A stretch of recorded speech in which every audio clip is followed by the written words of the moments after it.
Nang mapagtagumpayan ng kadiliman sa ikatlong araw, ipinagpatuloy ng manlilikha ang kanyang gawain at inilabas sa mga napakalaking kontinente na noon ay nasa ilalim pa ng tubig.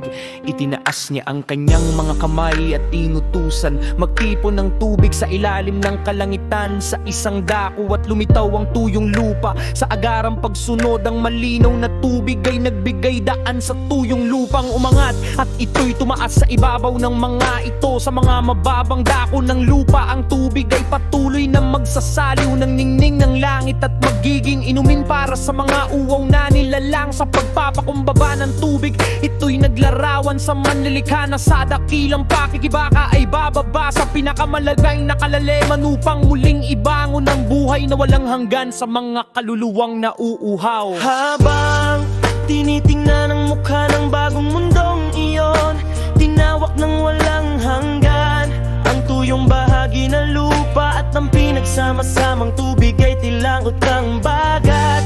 Sa kanyang makapangyarihang tinig ay nagpatuloy siya na inuutusan maglabas ang lupa ng mga luntiang dango, mga halamang nagkakaroon ng buto at mga upong namumunga ayon sa kanilang uri, na ang binhi ay nasa loob ng bunga sa lupa. Bilang pagsunod sa banal na utos, ang buong solidong ibabaw ng planeta ay natakpan ng lahat ng uri ng pananim, magagandang parang na mamumulaklak. Mga lunti ang bukid na dinaraanan ng mga ilog at mga walang katapusang kagubatan, kung saan ang mga malalabay na puno ay naggutungalan lupa sa harap na prutas ng di mabilang na uri. Ang lupa ay parang isang gayo kung saan ang manlilikha sa pamamagitan ng kapangyarihan ng kanyang salita ay nagpinta ng mga larawan ng di may pagkakamo ring kagandaan. Habang may paghanga ay pinagmamasdan ng mga hukbo ang kagandahan ng likhang iyon. Nagtaka sila nang makilala nila sa bagong planeta ang hardin ng Eden, ang lugar ng luklukan ng Yahweh. Sa kapangyarihan ng kanyang salita, inilipat ito ng walang hanggan sa sinapupunan ng espesyal na mundong iyon, kung saan sa katarungan ay pagtitibayin ang hampahalaan ng sansinukob ng maagang araw na iyon. Ang simoy ng hangin ay marahang pumipiglas sa mga luntiang gubat at mga mamulaklak na parang at pinalibutan ng kapaligiran ng isang mahinhing halimuyak at lamig. Habang tinitingnan ang kanyang gawa, ang manlilikha ay masayang nagbunyi. Narito ang lahat ay napakabuti, kasabay nito ang planeta ay nagtapos sa isa pang araw. Sa kanyang magkakatugmang pag-ikot ngayon ay mas naitindihan na ng mga tapat na hukbo ang kahalagahan ng banal na liwanag. Ang awalan nito ay nagdulot ng karimlan ng gabing iyon. Sa kagandahan ng Zion sa bagong araw na iyon, ipahiyayag ng manlilikha ang kanyang dakilang kapangyarihan sa pamamagitan ng pagbibigay sa lupa ng mga tanglaw na magpupuno rito ng liwanag at init. Ang mga kangaulan niyon ay mananatiling magpakailanman bilang mga sagisag ng espiritual na presensya ng walang hanggan na siyang pinagmumula ng lahat ng liwanag. Habang pinagmamasdan ng madilim at walang lamang kalawakan na nakapaligid sa lupa, siya ay nag-utos ng may makapangyarihang tinig magkaroon ng mga tanglaw sa kalawakan ng langit upang maghiwalay ang araw at gabi. Maging ang mga ito ay para sa mga tanda at sa mga takdang panahon at para sa mga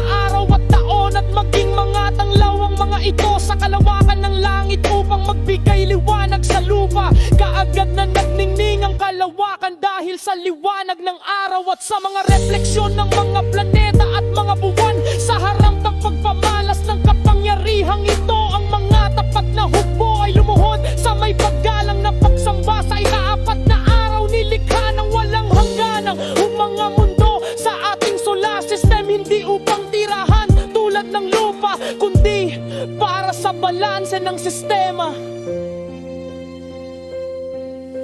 Pinuno rin nila ang langit ng ningning at pinalambot ang kadiliman ng mga gabi sa lupa. Itununon ng mga hukbo ang kanilang mga mata sa lupa at ikinagalak na makita itong nagniningning sa iba't ibang kulay. Malapit dito ay nakikita ang buwan na sa pamamagitan ng pilak na refleksyon nito ay magpapadalisay sa mga anino ng gabi nang masakop ng nakaakit na tanawing ito. Ang mga anak ng liwanag na may kagalakan ay binati ang bugang liwayway ng ikalimang araw na puno ng maraming sorpresa. Pagagandahin ng wala ang ganang lupa sa pamamagitan ng presensya. Di mabilang na uri ng mga hayop na magsasapamuhay sa buong ibabaw ng planeta. Ang paglikhang ito ay magpapatuloy sa ika-anim na araw.